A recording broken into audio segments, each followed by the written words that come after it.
The Smartest Giant in Town by Julia Donaldson and Axel Scheffler.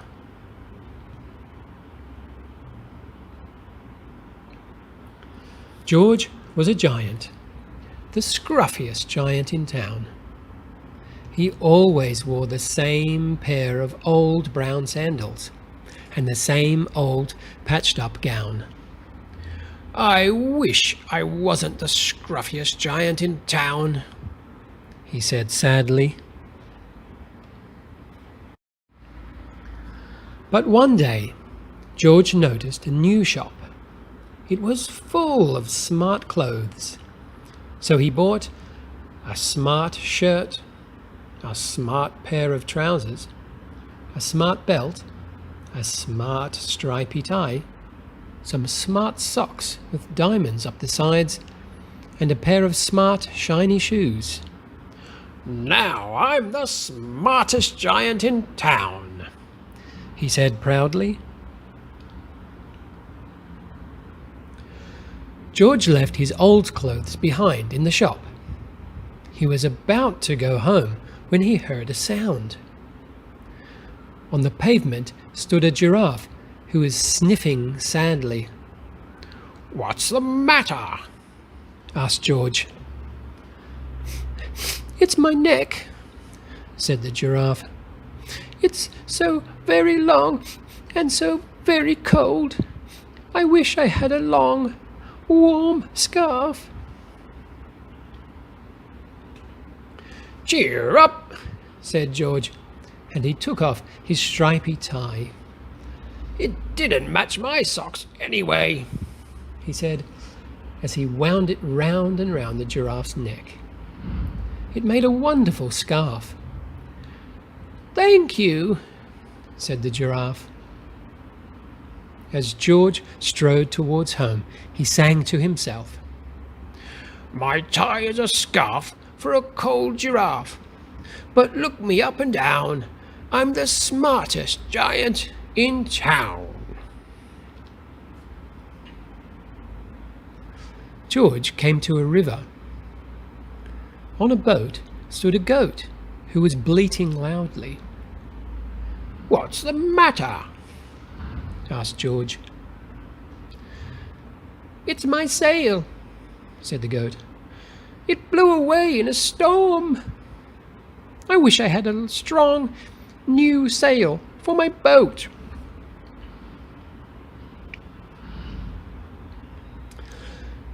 "Cheer up," said George, and he took off his new white shirt.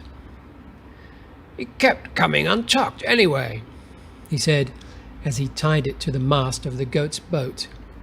It made a magnificent sail. "Thank you," said the goat. George strode on, singing to himself. "My tie is a scarf for a cold giraffe.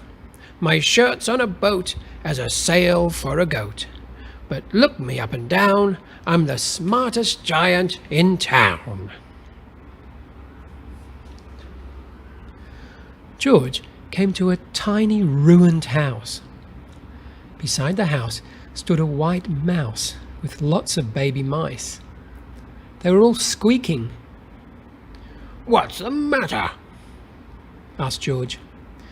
"It's our house," squeaked the mother mouse. "It burned down, and now we have nowhere to live. I wish we had a nice new house." "Cheer up," said George, and he took off one of his shiny shoes. "It was giving me blisters anyway," he said, as the mouse and her babies scrambled inside. The shoe made a perfect home for them. "Thank you," they squeaked. George had to hop along the road now, but he didn't mind. As he hopped, he sang to himself. "My tie is a scarf for a cold giraffe. My shirt's on a boat as a sail for a goat. My shoe is a house for a little white mouse, but look me up and down, I'm the smartest giant in town.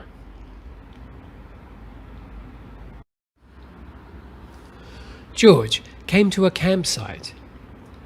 Beside a tent stood a fox who was crying. "What's the matter?" asked George. "It's my sleeping bag," said the fox. "I dropped it in a puddle. I wish I had a warm, dry sleeping bag." "Cheer up," said George, and he took off one of his socks with diamonds up the sides. "It was tickling my toes anyway," he said, as the fox snuggled into it. It made a fine sleeping bag.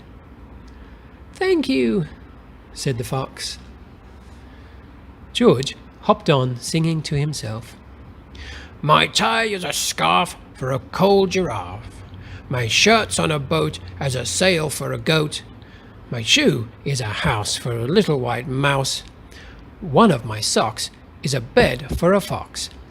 But look me up and down, I'm the smartest giant in town." George came to a big, squelchy bog. Beside the bog stood a dog who was howling. "What's the matter?" asked George. "It's this bog," said the dog. "I need to get across, but I keep getting stuck in the mud. I wish there was a safe, dry path." "Cheer up," said George, and he took off his smart new belt.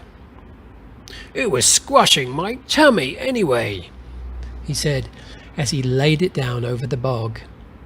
It made an excellent path. "Thank you," said the dog. The wind started to blow, but George didn't mind. He hopped on, singing to himself. "My tie is a scarf for a cold giraffe. My shirt's on a boat as a sail for a goat. My shoe is a house for a little white mouse.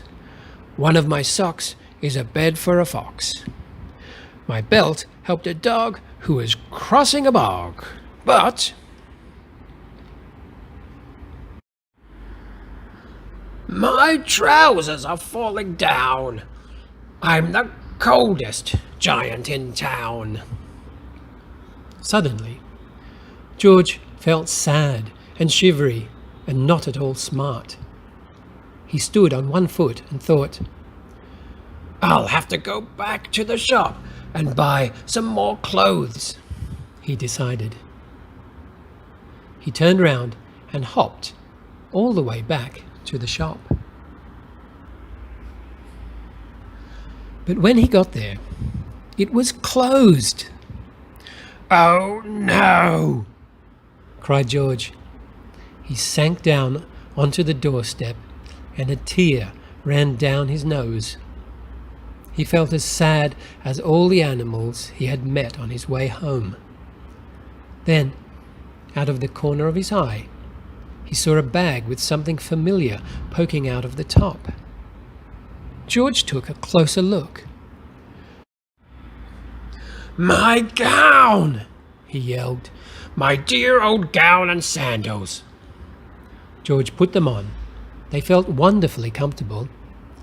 "I'm the coziest giant in town," he cried, and he danced back home along the road.